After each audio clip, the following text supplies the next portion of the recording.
Ya, bismillahirrahmanirrahim. Assalamualaikum warahmatullahi wabarakatuh.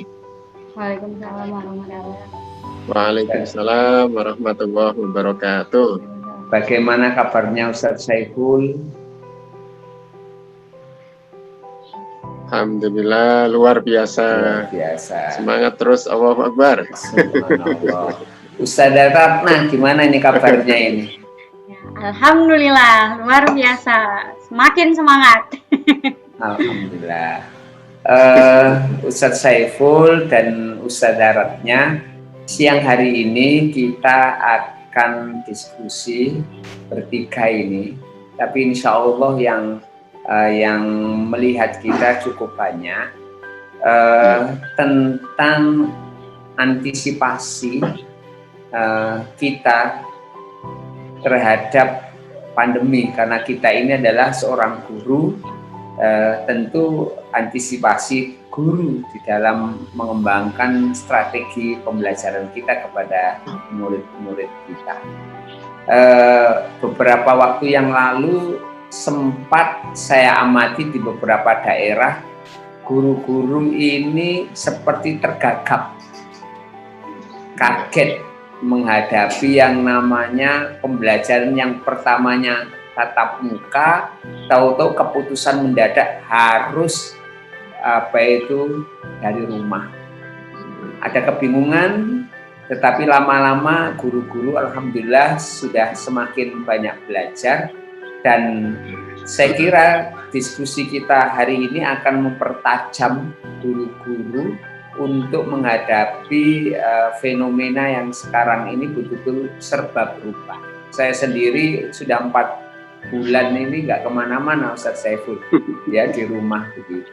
Sekarang saya tanya dulu lah kepada Ustadz Saiful ini, terhadap perubahan-perubahan di banyak aspek, antisipasi apa yang harus dilakukan oleh guru atau oleh sekolah atau bahkan oleh wali murid untuk menghadapi pandemi ini terkait dengan proses belajar mengajar anak-anak.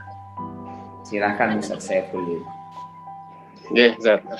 Bismillahirrahmanirrahim. Alhamdulillahirabbil alamin. Wassalatu wassalamu ala Rasulillah wa ala alihi washabihi wa mawala ma ba'du. Suara saya cukup jelas ya, Ustaz Jinan nggih? Jelas, Ustaz. Alhamdulillah. Alhamdulillah. Sebelum adanya pandemi, saya sudah beberapa kali menyampaikan kepada guru-guru saatnya, bahwa pola belajar yang mungkin kita pernah menjadi murid, apa yang tugas yang harus kita kerjakan, di mana guru berperan cukup besar porsinya, mengendalikan anak-anak itu. Ini mungkin 7 tahun yang lalu ya, sejak di Ariyat pun kita sampaikan pola di Ariyat ya, ataupun mungkin saya bertahap pelan-pelan menyampaikan kepada teman-teman di sekolah yang lain, sudah harus mulai digeser, bagaimana sedikit demi sedikit porsi strategi kita mengajar itu sudah mulai harus diubah ya. Yang porsi terbesar guru ya, sedikit-sedikit persentasenya anak-anak harus didominankan ya, pelan-pelan diberikan porsi untuk aktif ya, karena rasa tidak percaya guru itu mempengaruhi kemampuan anak-anak, Ustaz. Enggak anak-anak ini ya mengajar, bisa enggak ya anak-anak ini menjelaskan materi. Nah ini ternyata ketika diberi kesempatan memang enggak gampang gitu. Ketika awal-awal anak-anak guru tidak menjelaskan materi secara utuh, tetapi hanya memberikan stimulus perangsang awal, kayak seorang sales gitu, Zat. Gimana seorang pembeli itu tertarik, seorang sales itu kan mempromosikan ya. Guru juga demikian, ketika di awal kita membuat pola, guru hanya mempromosikan materi. Nah, ketika anak-anak tertarik, dipancing ya dengan promo-promo materi, mungkin menggunakan media, menggunakan cerita di awal ya, menggunakan gambar dan sebagainya. Nah, apa yang anak-anak ingin ketahui ya dari penjelasan awal guru. Nah, ini nanti anak-anak kan kalau dia tertarik itu kan kayak anak-anak kita Ustaz ya, mereka kan pasti akan penasaran ya. Betul. Kok seperti itu, Bi? Kenapa seperti itu dan sebagainya. Harapannya di sekolah seperti itu. Nah, ini yang jarang kita temukan. Temukan. Nah, di mana porsi guru itu cukup dominan dan anak-anak baiknya menjadi pendengar pasif gitu. Nah, ini yang mulai harus kita rubah. Anak-anak juga harus aktif di kelas itu. Ini menarik sekali Ustaz Saiful ya. Saya sampai sini panjang ini karena banyak item bagus-bagus ini yang. Yang pertama saya lihat lagi adalah bahwa Ustaz Saiful menyoroti untuk perubahan ini adalah mengenai porsi ya. Jadi kalau dulu guru betul-betul porsi di dalam PBM begitu besar, maka mau tidak mau ke depan harus mengurangi porsi itu, begitu.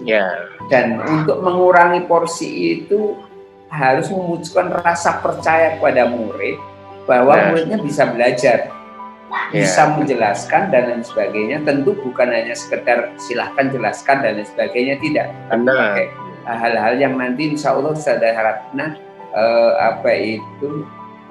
akan menjelaskan itu. Dan yang menarik lagi yang ketiga tadi saya lihat adalah sehingga posisi guru adalah sebagai seorang sales yang merangsang anak untuk tertarik pada materinya. Gitu ya Ustaz Saiful. Iya. Oke. Silahkan dilanjutkan Ustaz Saiful. Ini menarik ini. Jadi gini, kurikulum kita itu kan selama ini luar biasa padat Ustaznya. Betul. Guru khawatir kalau tidak menyampaikan semua materi itu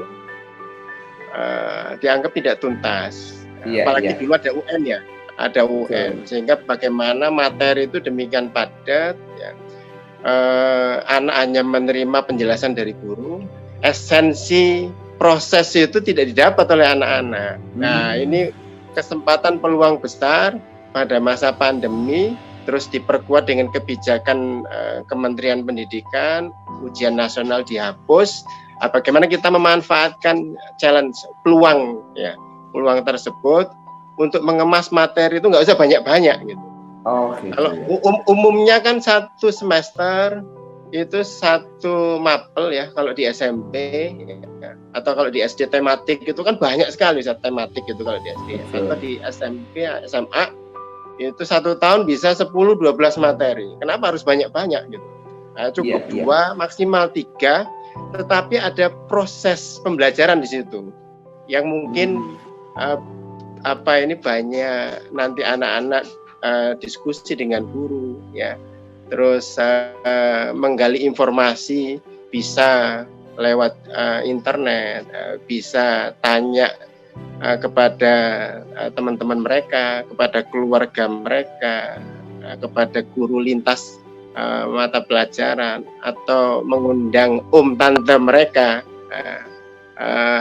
Sumber-sumber informasi itu yang ini jarang dilakukan oleh anak-anak di sekolah gitu. Nah, ini kan tantangan bagaimana adanya pandemi ini sehingga anak-anak pun belajar di rumah atau di sekolah, tidak ada pengaruhnya sebetulnya. Ya mungkin ada pengaruhnya tapi nggak terlalu signifikan misalnya. Kalau sudah dibiasakan anak-anak tumbuh belajar untuk mengkonstruksi pelajaran, menggali pelajaran, menemukan hal-hal yang mereka ingin pelajari, yang prosesnya tetap mungkin bertahap kita berikan bekal kepada anak-anak. Insya Allah mereka akan terpolak nanti secara tetap sabar kita. Nah, nanti anak-anak kan setelah mengolah temuan informasi itu menjadi bahan presentasi.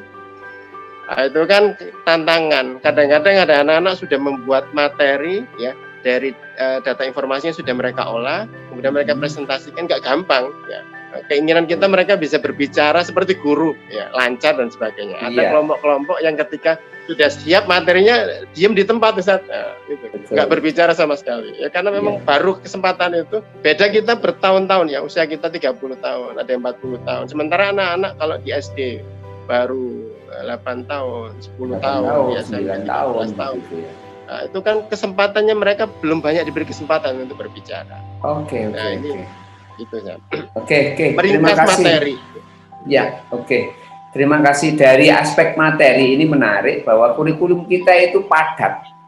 Ya. Terus ada kekhawatiran guru kalau pengennya guru itu semua apa yang ada di kurikulum harus pernah disampaikan dengan mulut mereka. Iya benar. Jadi kalau belum disampaikan rasanya nggak plong. Masuk kurang marem. Betul. Kemudian akhirnya anak nggak merasakan esensi kenikmatan belajar gitu ya Ustaz ya. Karena dicecar terus di ini dan lain sebagainya. Saya tanya ke Bu Ratna ini untuk ini. Tadi Ustaz Saiful ini sempat menjelaskan tentang bahwa guru harus mempromosikan materinya sehingga anak terangsang untuk pengen mempelajari itu, sehingga kita nggak perlu nyuruh-nyuruh lagi, mereka secara mandiri melakukan itu. Bisa dijelaskan gimana aplikasinya, Ustaz Ratnaningsih? Iya Ustaz, terima kasih.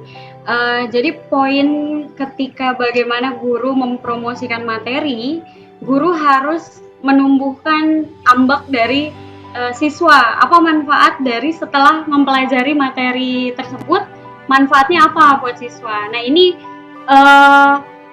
yang amat sangat perlu dipersiapkan dengan matang justru itu Ustaz, yang di awalnya. Istilahnya apa ya, starternya bagaimana supaya anak-anak pas ketika baru mulai tahu materinya, oh ini penting banget nih buat saya, seperti itu. Oh ini menantang ini malahan ya, padahal sebenarnya karena banyak anak-anak kita itu pulang sekolah habis mempelajari sesuatu yang menurut kita itu penting, dia masih mikir untuk apa ini bagi saya, kan begitu. Ya betul Ustaz. Nggak masalah kalau kita bicara tentang KPK FVB, untuk apa KPK dan FVB itu, kan begitu. Dan ini guru ini menarik, ini harus mencari alasan supaya anak tertarik itu, begitu ya. Tentu ini berkaitan dengan dunia anak, Ustaz Ratna ya. Betul Ustaz. Oke. Ustaz Saiful, saya kembali lagi. Yang pusing adalah membangun keyakinan guru bahwa muridnya mampu. Iki piye, Ustaz Saiful? Ya, memang nggak gampang ya. Saya dulu 3 tahun ya, 3 tahun itu bagaimana meyakinkan teman-teman guru. Betul. Mengajar itu harus melahirkan sebuah keterampilan bagi anak-anak selain knowledge yang didapat. Ketika guru mengajar, bukan hanya wawasan ilmu saja yang didapat oleh anak-anak, tetapi ada keterampilan yang lain yang harus dikuasai anak-anak. Iya. Kalau polanya teacher center, maka lebih banyak dominan kognisi yang didapat oleh anak. Jadi ada strategi lain yang harus kita rubah. Bagaimana kita mengajar kepada anak-anak supaya bukan hanya knowledge yang didapat, tapi keterampilan berkomunikasi anak-anak juga dapat. Ya. Kolaborasi kerja tim ataupun mandiri, mereka juga harus bisa mendapatkan soft skill tersebut dalam kegiatan belajar. Ya. Kalau di angkatan anak-anak awal baru itu, kalau misalnya kerja kelompok Ustadz ya, itu biasanya mereka kan umumnya milih-milih. Saya kalau nggak sama CS saya, teman satu sekolah saya dulu, saya nggak mau dalam satu kelompok. Ya. Saya biasanya memahamkan kepada anak-anak, coba kamu tanya ke mama, papa kamu, di lingkungan kerja mereka, ada nggak teman-teman kerjanya itu yang kalau ngomong enak didengar? Tapi ada nggak yang kalau ngomong itu nyelekit ya? Sekali ngomong itu bukan hanya panas di telinga, sampai ke hidung, ya, ke pantat itu terasa panas gitu. Saking nggak enaknya didengar. Betul. Terus ada nggak teman-teman di lingkungan kerja papa mama kalian itu yang ketika kita mengalami kesulitan ada yang peka cepat membantu, tapi ada yang cuek nggak mau peduli. Nah, dunia real itu kalian temukan dalam kerja-kerja kelompok di kelas. Ya. Ada teman kalian yang pasif, ya, mungkin nggak banyak ngomong, ada yang ceriwis, ada yang suka bantu dan sebagainya. Itu gambaran di kerja kelompok gitu. Nah, nanti anak-anak ketika terbiasa dengan pola seperti ini, dengan siapapun akan siap ya, siap untuk dikumpulkan ya, untuk bisa berkolaborasi, untuk bisa bekerja dalam tim dan sebagainya. Dan ini soft skill ini saat yang memang panjang. Tadi kenapa materi itu harus tidak bisa memberikan kepada anak satu materi bulan, bisa 2 bulan selesai, karena pendidikan kita bukan hanya knowledge tetapi soft skill ya. Terus jati diri anak, terus keterampilan ya selain leadership, komunikasi, kerja tim ya, peduli sosial. Nah, itu juga kita tumbuhkan kepada anak-anak. Nah, yang paling utama ini dari itu semua sebetulnya diawali dari visi, Ustaz. Yang ini jarang difikirkan oleh sekolah. Ya. Pernah nggak di dalam desain program sekolah itu memikirkan anak-anak itu dirancang untuk bisa membuat visi? Nah, itu sebelum visi diri ya Ustaz Saiful. Visi diri. Kenapa anak-anak tidak tertarik? Penting bagi guru, belum tentu penting bagi anak-anak. Ya. Karena mereka tidak diajari membuat visi. Saya belajar ini untuk apa sih bagi diri saya itu? Nah. Oke, Ustaz Saiful, ini menarik sekali. Sebentar, saya banyak yang lupa ini nanti kalau nggak segera saya mulai lagi, karena orang auditori saya ini.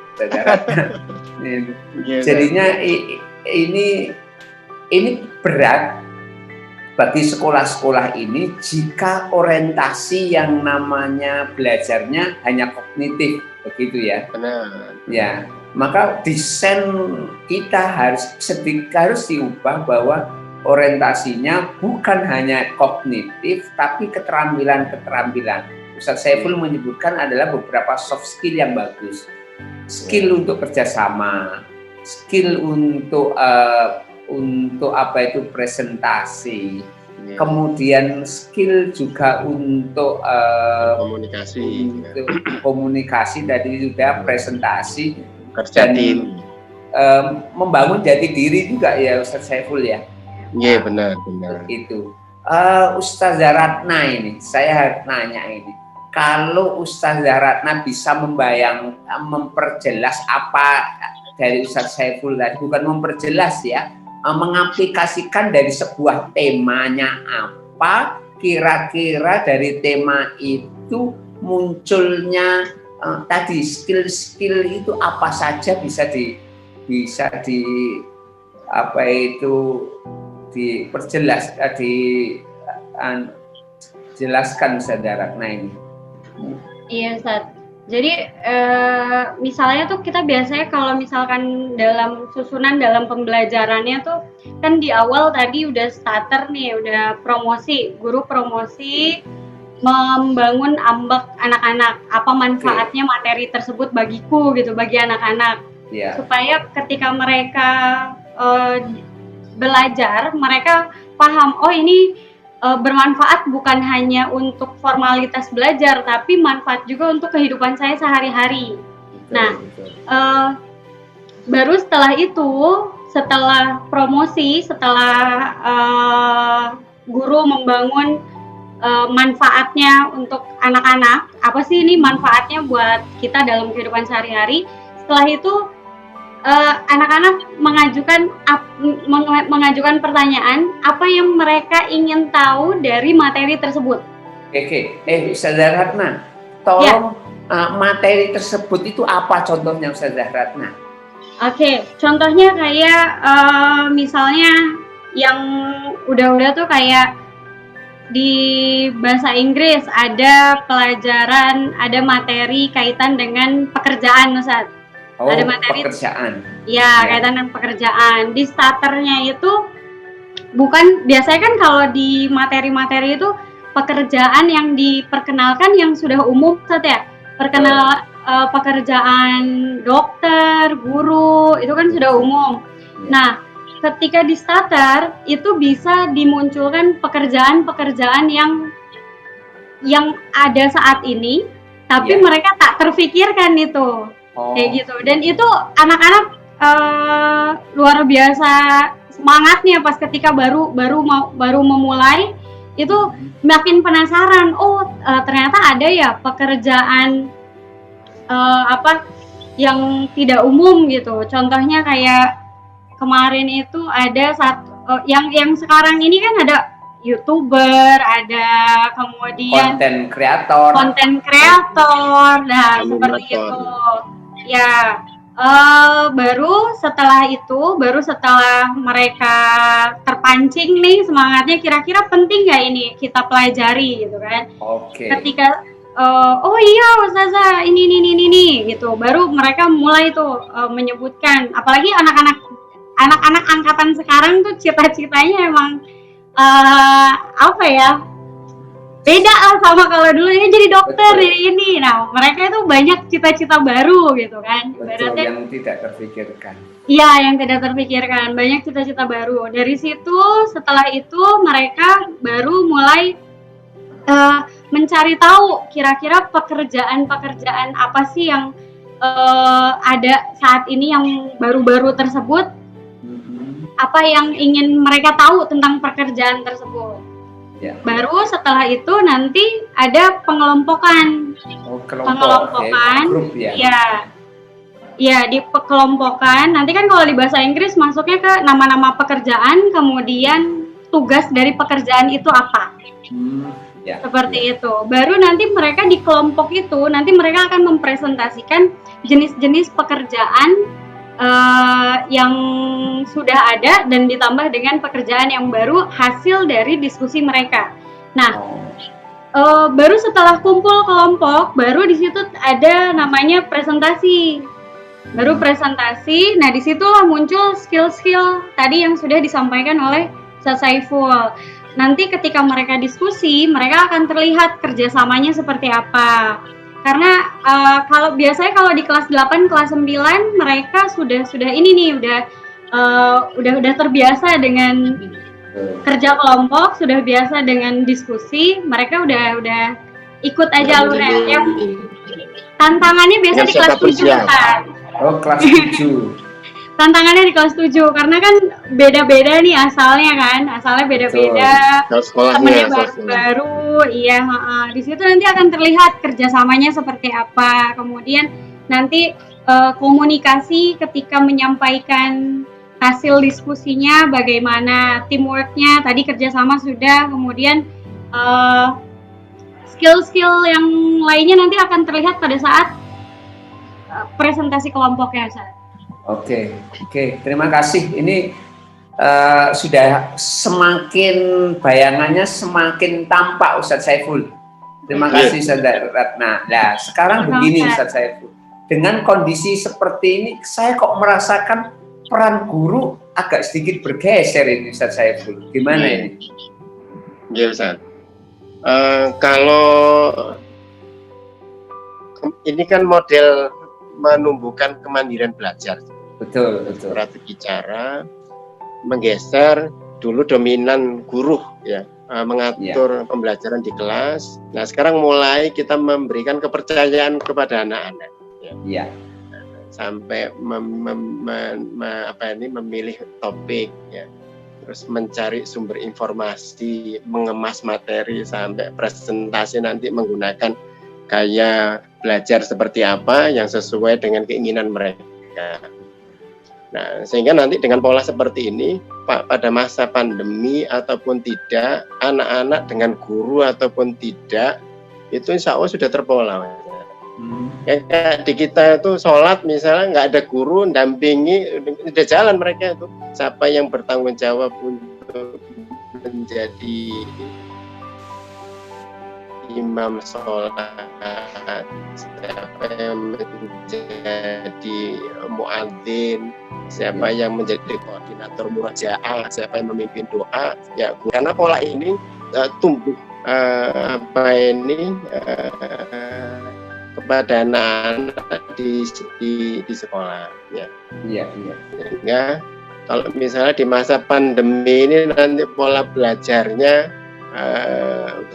peran guru mungkin dari yang dijelaskan sangat di awal, ya melalui kegiatan di sekolah ataupun di rumah, ya mereka cepat nangkepnya, Ustaz. Ya, ide itu apakah nanti atau dijelaskan di rumah, kegiatan follow up berikutnya mereka udah tahu apa yang harus dikerjakan. Nah, keterampilan seperti ini yang kayaknya perlu kita berikan kepada anak-anak. Memang prosesnya nggak sederhana. Ya. Saya memahamkan kepada guru-guru itu mungkin 4-5 tahun baru mereka ngehnya itu setelah anak-anak lulus. Gitu. Oh, Masya Allah. Setelah alumni cerita, ya Ustaz, ternyata dulu kita merasa disiksa di sekolah gitu ya.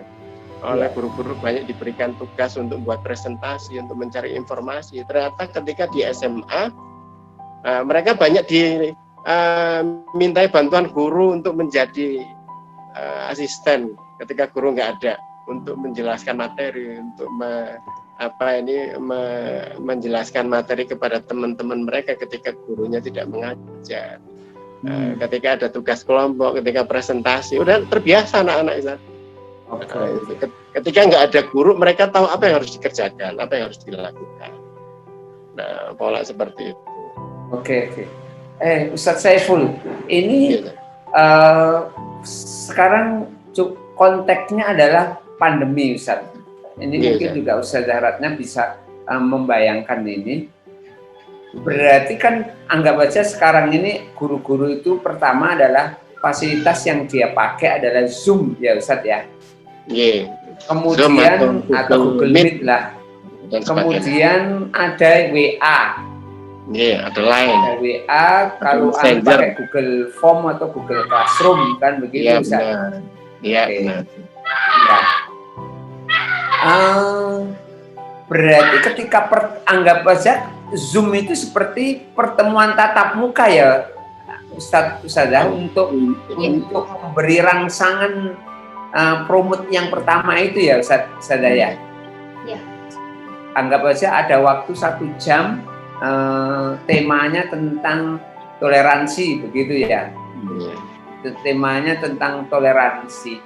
Berarti ketika pertemuan pertama pakai Zoom, maka di situ guru mempromosikan supaya anak terangsang dengan materinya itu. Gitu ya Ustazah ya? Iya, Ustaz. Ya, setelah itu guru-guru memberikan tugas gitu ya Ustazah? Tapi tugasnya gimana? Bukan tugas, Ustaz. Apa itu? Bukan tugas, tapi lebih kepada apa yang ingin Ananda tahu, apa yang ingin anak-anak tahu tentang materi tersebut. Oh, ini menarik. Jadinya mereka diminta untuk menyampaikan apa yang mereka ingin tahu dari yang terkait dengan tema tadi, gitu ya Ustazah? Ya. Oke, itu nanti kalau bentuknya pakai apa Ustazah kalau sekarang ini? Kalau dalam bayangan Ustazah? Pakai Zoom atau pakai dikirim ke Google Classroom? Kalau sekarang ini sebagai guru itu, apa ya namanya? Bentar, Ustaz. Kemarin ada sharing, dia pakai modelnya Google yang seperti mading gitu, Ustaz. Seperti mading. mading online, nanti siapapun bisa lihat di situ. Oh, gitu. Iya, iya. Jadinya anak boleh ngetik di situ, lalu apa ketikanya anak itu akan dilihat oleh teman-temannya gitu ya, Ustazah? Iya, Ustaz. Nanti kan kalau di Zoom itu kan bisa share screen atau mungkin di chat juga bisa. Di chat ya? Zoom, iya, di chat Zoom juga bisa. Oke, itu udah bentuk brainstorming apa yang disukai oleh anak dari tema ini gitu ya? Iya. Apa yang diinginkan? Oke. Habis itu mereka harus kerja kelompok ya, Ustazah? Untuk sebenarnya sih iya, Ustaz. Sebenarnya kalau misalkan pada saat kemarin, kalau misalkan pas offline, memang ritmenya tuh harus seperti itu. Cuma kami melihat kalau di yang pas ketika berjalan PDR ini, karena kan agak sulit untuk menentukan kelompok bagaimana gitu kan. Kalau di kelas kan ada langsung meja bareng-bareng gitu, kelompok WA. Jadi ya kelompok WA dan mereka ada memasukkan guru juga di situ. Seperti itu. Yang paling bisa ini sih yang efektif banget sebenarnya kalau saat ini di grup WA itu sih, Ustaz. Karena bisa lebih real time. Oh, gitu ya. Iya, iya. Berarti Zoom itu hanya untuk penyampaian, tetapi grup WA itu betul-betul untuk dinamikanya jam per jam gitu ya, Ustazah? Iya, interaksi. Kadang karena kan dalam satu hari itu kita nggak full 7 mata pelajaran, Ustaz. Biasanya kan ada sekitar 4-5 pelajaran satu hari ya. Nah, ketika BDR ini pembelajaran mulai online, mulai daring, kita hanya satu hari itu dua mapel. Satu hari dua mapel. Sebelumnya hanya satu mata pelajaran. Jadi memang waktunya tuh waktu belajarnya agak panjang. Iya. Oh, pada satu mapel lebih panjang gitu ya, Sudah? Iya, satu mapel. Dan mereka ketika ada hal yang tidak diketahui bisa by WA, bisa ketika live Zoom. Seperti itu. Oh, gitu ya. Oke, ini menarik sekali. Jadinya itu betul-betul anak-anak itu di WA-nya ada WA grup begitu, dan mereka akan betul-betul intens melihat grupnya itu ya. Nah, sekarang begini, tadi kan ada waktu presentasi, ya kan, sudah ada waktu presentasi, kemudian ada waktu yang namanya mereka itu kerjasama dan lain sebagainya. Ustazah bisa bayangkan gimana ini aplikasinya ke presentasi dan kerjasama itu? Kalau kebetulan untuk yang model pembelajaran yang tadi itu kita pas di 3 bulan ini kan udah materi udah habis nih, Ustaz. Yang 3 bulan ini kan materi udah habis ya. Jadi untuk kegiatannya lebih banyak ke mandiri. Banyak mandiri, tapi mereka tetap inisiatif membuat kelompok di by WA seperti itu. Tapi kalau misalkan untuk presentasi untuk itunya agak masih belum maksimal, karena masih banyak pembahasannya by WA. Oh gitu ya. Ya, Ustadz Saiful, ini alhamdulillah ini. Jadinya ini sudah pada tataran lebih teknis lagi, Ustadz. Ini karena kita menghadapi pandemi dan apalagi tantangannya adalah beberapa skill yang mungkin beberapa guru harus diyakinkan bahwa anak ini nggak cukup dengan kognitif begitu ya. Kalau kognitif 2 jam selesai diajarkan tentang toleransi adalah begini. Tetapi buat mereka itu merasakan harus bertoleransi itu adalah sesuatu yang cukup menantang. Apa Ustadz Saiful yang bisa antum lihat dari sekolah atau kepala sekolah yang harus dikerjakan ini semuanya untuk saat-saat ini menjelang tahun ajar baru, masih sekitar 20 hari lagi, Ustadz? Ya Ustaz, kalau dari hasil bincang-bincang Kementerian Pendidikan ya di hari Selasa kemarin kalau tidak salah ya, dengan lintas kementerian, sepertinya dari hasil presentasi itu kan yang diizinkan untuk ada kegiatan tatap muka pembelajaran kan hanya 6% ya untuk zona hijau. 6% kecil sekali. 6% itu pun tidak ada satupun di Jawa, Ustaz.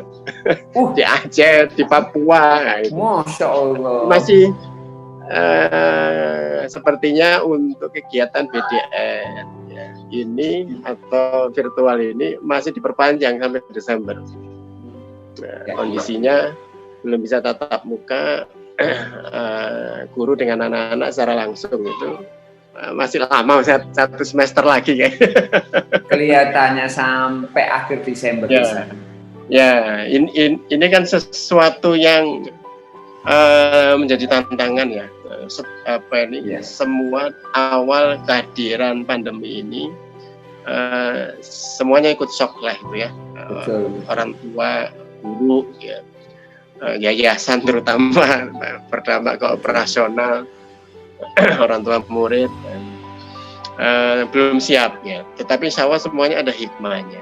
Ada hikmah sehingga dulu kita tidak terbiasa bekerja menggunakan teknologi, saat ini dipaksa ya.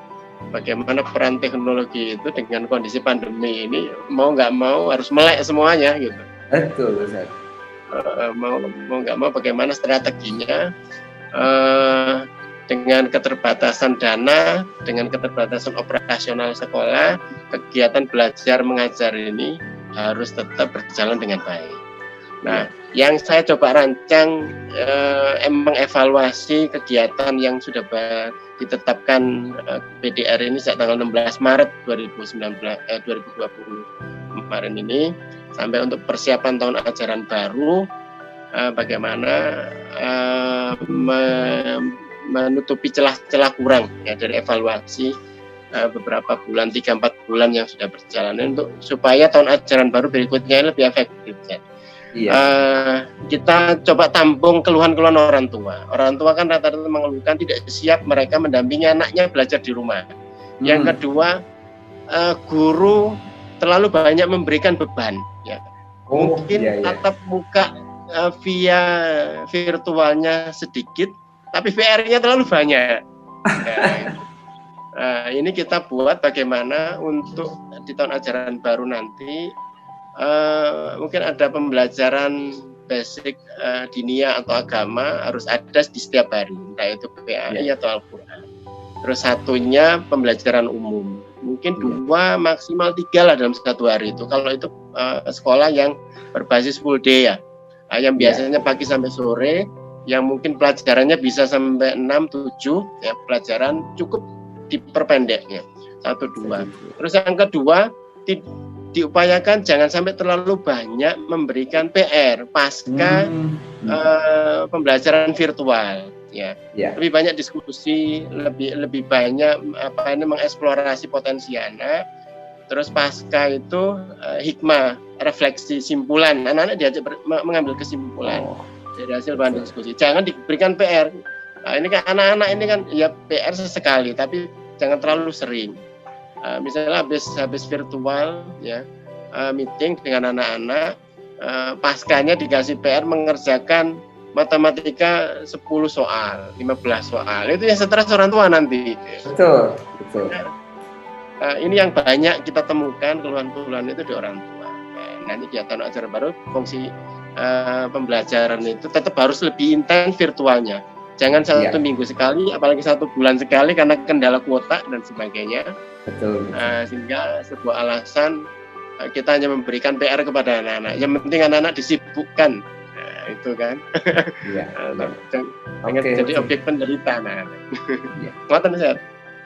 Terima kasih, menarik sekali Ustaz Saiful. Jadi yang pertama yang disampaikan, apa yang harus kita lakukan untuk persiapan ke depan ini? Satu adalah bangun komunikasi dengan orang tua. Benar. Dan inilah sebenarnya yang harus kuat, karena banyak orang tua itu belum menyadari kondisi ini Sampai mohon maaf Ustaz Saiful, ada beberapa sekolah itu menanyakan, loh anak nggak sekolah kok bayarnya tetap, dan lain sebagainya. Padahal sebenarnya tugas gurunya membuat modul, membuat persiapannya lebih sibuk daripada biasanya. Ya, jadinya mohon Ustadz, Ustadzah, Bapak Ibu yang mendengar ini, ayo kita betul berintim ria dengan wali murid.